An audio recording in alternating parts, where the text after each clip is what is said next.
اللي مهموم واللي مهمومة يجون يسمعون، واللي مو مهموم يسمع. كم يحيط بك من هم، جيوش من الهموم، هم دين وهم دنيا وهم أسري وهم اجتماعي وهم وظيفي وهم مالي، وهموم لا نعلمها يعلمها الله، صح ولا لا؟ طيب كيف تنتصر على هالجيش من الهموم؟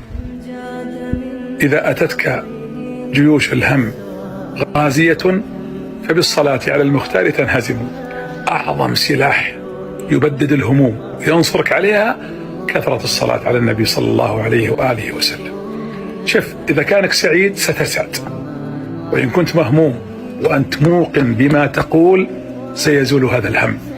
انشر الكلام لكل إنسان، وش يدريك يمكن تصل هالكلمات إلى مهموم فيزول همه، وتدخل عليه السعادة فيزول همه وتكسب أجره.